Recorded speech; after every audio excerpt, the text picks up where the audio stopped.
61 AD, the western edge of the Roman Empire. I'm Matthew Settle. Here a warrior queen rose in revolt. Her name was Boudica. She united the British tribes against Rome, sacking cities and spreading panic and destruction wherever she went. The Roman governor at the time, Paulinus, scraped together 10,000 men in a final attempt to crush her here, on the main Roman road, Watling Street. This battle would decide the fate of Britain and test the bounds of Roman conquest. Now, with new video game technology, you're about to see this great battle as never before. The vast numbers of soldiers, the troop formations, how they fought, and how the battle was won. You get the view the generals wished they'd had. Now, on Decisive Battles.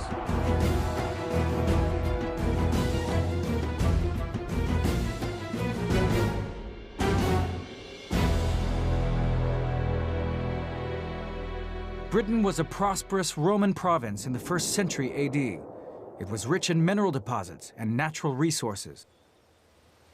But Britain did not give over easily to Roman rule. No less a figure than Julius Caesar had tried and failed to conquer Britain over a century before.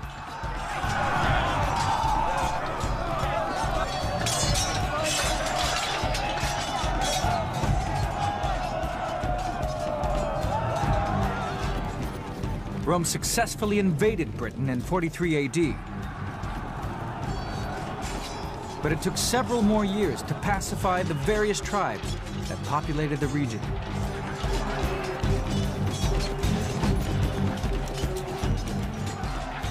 Even though they had been conquered, pockets of fierce resistance remained. Britain was far from being a settled Roman province.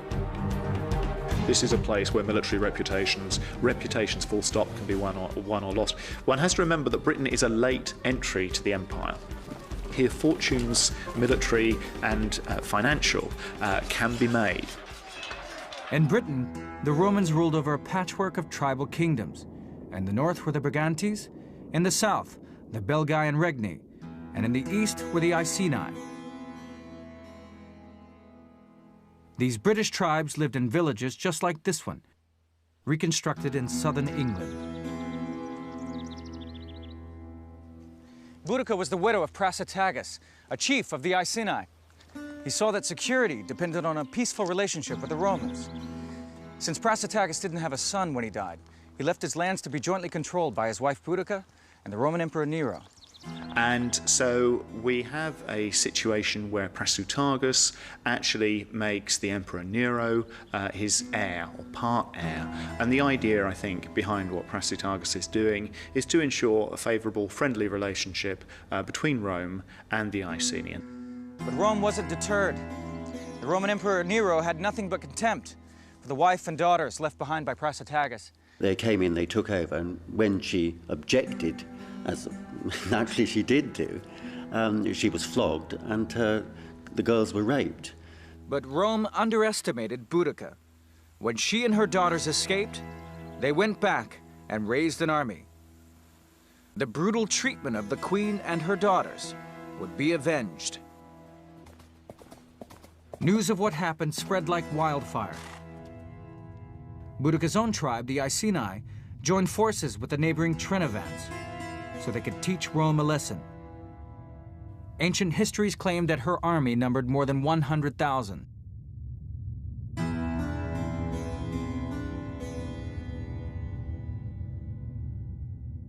And like most Iceni women, she was not afraid of a fight.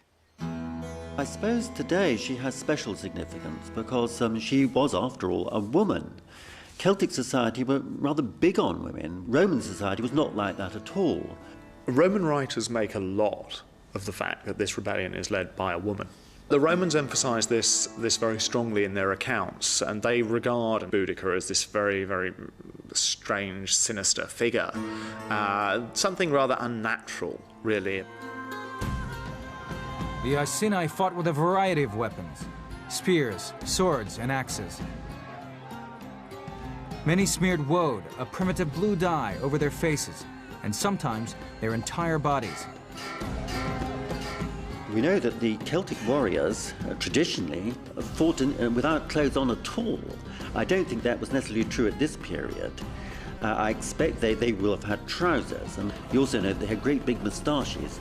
And one Roman writer, a man called Diodorus Siculus, says that when the Celtic warriors drank their soup, these moustaches acted as a sort of filter.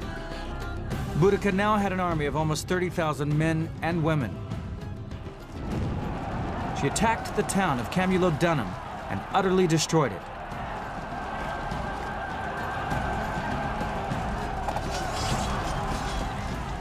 We are given details of the deaths of those people who were put to the sword and tortured by the rebels. The Roman historians talk about them being tortured, impaled on sharpened stakes, all sorts of really horrible details. The Romans were taken completely by surprise. They hastily threw together a small army, but this force, not even properly armed, was soon swept aside. We're dealing with southern England, we're dealing with, if you like, the soft underbelly of the emergent Roman territory. It's an area which has less troops in at this particular moment in time. Rome had a full-scale war on its hands. The 9th Legion, of around 4,000 men, led by Cerealis, was sent against the rebels. This was a crack fighting force. But the Britons defeated the 9th so completely that Cerealis was forced to flee to Gaul to save his own skin. Cerealis was rash, he advanced without scouts, he was caught with his pants down. The governor of Britain, Suetonius Paulinus, realized he had a real problem on his hands. He had been warring on the island of Anglesey. Now, he had to march the 14th Legion back 200 miles from the west coast to deal with this rebellion in his front yard. In an ideal world, he'd wait, he'd get more troops together before confronting her. So there's a little bit of manoeuvring that has to go on first. Troops need to be called in. He needs to get to somewhere where he can operate against Boudica. Paulinus hurried to Londinium, present-day London. But he had too few men at his disposal. He did not want to end up like Cerealis and rush into battle only to be defeated. He needed time to build up an army. He decided to do the unthinkable and abandon London. The people of London begged him for help, but Paulinus ignored their pleas and left them to the mercy of the Britons. He needed time to raise up an army and devise a battle plan. His 14th Legion were all experienced veterans, but even counting their auxiliaries, they numbered only 6,000 men. Boudica's troops surged into the city. They slaughtered Roman civilians and Britons alike, and after a day-long rampage, sacked the city. The Boudican Rebellion was very serious. It was bad news for Rome.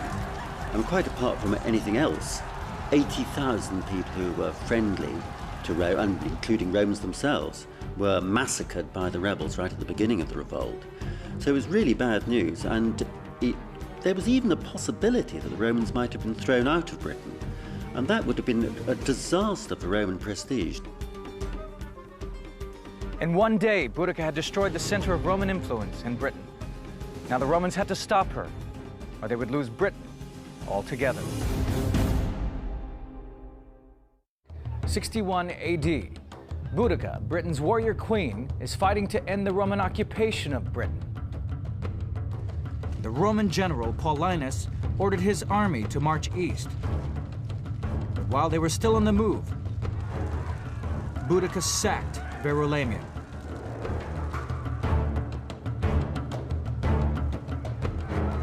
The warrior queen seemed unstoppable. Now she turned north along the main Roman road, Watling Street. Boudica moves pretty swiftly, almost along the lines of Roman communication. The roads that had been an instrument of Roman domination become something that actually helps her accelerate through this young province. Paulinus had gathered more troops, including several hundred cavalry. But his 10,000 men were still greatly outnumbered, and they were tired from the long march. Paulinus expected the 2nd Legion to come to his aid, but the general in charge, Postumius, thought this was a suicide mission and refused. It may be that he was just too frightened. He realized that the crunch had come, and he perhaps thought that the Boudica's warriors would totally overwhelm Paulinus, and he wasn't going to be caught in that disaster too. Postumius' fears were well grounded. The Romans faced a force of at least 30,000 Britons. They were well supplied and supported by a huge baggage train. The scene was set for an epic clash as Paulinus marched out his weary veterans to face Boudica's baying horde. The Romans marched along Watling Street to meet them. Watling Street was the major Roman road north through Britain. Road building was a vital part of the Roman occupation. With good straight roads, they could move troops quickly around the country. Paulinus was an experienced commander. He knew he had to fight Boudica's forces on a battlefield that canceled out her greatest strength, her superior numbers. So he decided to fight here, just south of Watling Street, 100 miles north of London. He had one advantage, and one big advantage, and that is he could choose the actual battle site. He knew that he would be totally outnumbered by the rebels, who at this stage are supposed to have numbered something between a quarter and a third of 1,000,000 men. I mean, a huge, huge force. Paulinus wanted to give Boudica little room to maneuver. So he chose a battlefield which had thick woods on either side. This field was broad at one end, but narrow at the other. Paulinus placed his army at the point where the field narrowed. Boudica lined up her troops directly opposite, where the land broadened out. The ground also curved up where it met the woods. This protected the Roman army's flanks. To Boudica and her British warriors, it must have looked like easy pickings. Here were the Romans outnumbered at least 3 to 1, deliberately drawing themselves up in a place that offered no retreat. The Britons could simply press in and hack away till the last legionary fell. The Romans, after all, seem to be on the back foot. They've been hit badly. 3 towns have been pulverized. The 9th Legion mauled in an ambush. Boudica's forces were so confident of victory, they brought along their women and children to watch the action from a huge wagon crescent drawn up behind the battlefield. They were on the up. They had been tremendously successful. This was like, you know, a tremendous event which everybody was supporting. The whole family was there, and to cheer on the victors as they saw it. The Roman historian Tacitus, writing less than 50 years afterwards, put speeches in the mouths of both commanders, hatred seething from their lips. He writes that before the battle, Paulinus told his men, "Despise the savage uproar, the yells and shouts of undisciplined barbarians. In that mixed multitude, the women outnumber the men." Meanwhile, across the battlefield, Boudica rallied her forces. From the pride and arrogance of the Romans, nothing is sacred. All are subject to violation. The old endure the scourge, and the virgins are deflowered. This would be the decisive battle of the campaign. Either Rome would win, or Boudica would get her revenge and take back Britain. The Britons made the first move, and with an almighty roar, the horde took up their weapons and charged at the Romans. The very first battle of Britain had begun. This time, the Romans knew what they were facing. They would not crack under the British assault, as the men of the 9th Legion had done. Now they would do what they did best: hold their nerve, be disciplined, and follow their drill to the letter. When the British came within 40 yards, the legionaries flung a volley of pila into the front ranks. These light spears were specifically designed to disrupt a charge of cavalry or infantry. The heavy metal heads lodged in the shields and weighed down the front ranks. The aim was to kill the enemy or trip them up. Since many of the Britons were lightly armed or even naked, this organized volley was devastating. Unluckily for them, Roman legionaries always carried 2 pila. Another organized volley turned the howling charge into a screaming slaughter. But still the Britons surged forward. Till now they had beaten every army the Romans had sent against them and destroyed their greatest city. They were determined to win this final battle. 61 AD. Boudica, queen of the Iceni, is fighting to end the Roman occupation of Britain. The Britons sent in wave after wave of warriors. Boudica watched the battle from her chariot. She could see this was a very different Roman force from the 9th Legion that she had smashed earlier in the year. It's an army that's used to fighting, very experienced, and under a very capable commander. These Romans had picked a good spot for battle. They were standing their ground. Her favorite technique of intimidating the enemy was not working against this veteran army. Her army was much larger, but it was being funneled into the narrow end of the battlefield. She could not outflank the Romans. All of the evidence appears to be that she was an extremely capable woman, a fighter, and she would have been in the battle and probably would have been in the thick of things. The discipline of the legions stopped the British charge in its tracks. Now Paulinus ordered the Roman troops forward. Fairly familiar Roman shock tactics. You lead with the javelin, and then as the enemy is approaching you, slowed down almost to a walk, you run straight into them. You hit them very hard. At the same time, the Roman cavalry plowed into the disorganized horde. There was chaos in the ranks. The Britons had had much longer swords, and they would have really needed space to use these to effect. They had absolutely fantastic courage, but really they couldn't deploy, they couldn't utilize their courage, they couldn't utilize the fighting tactics for which they were best suited. Everything was on the side of the Romans.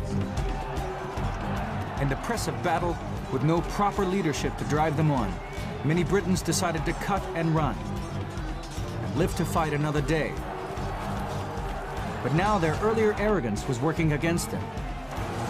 Their huge baggage train blocked the way. The Britons had cut off their line of retreat with their own wagons. Now the wives and children of Britons, so confident of victory, found themselves in the middle of a massacre. Their menfolk ran from the battle toward them, only to find the spaces between the wagons had become choke points. There was no escape. They had abandoned what little battle order they had, and now they were being hacked down.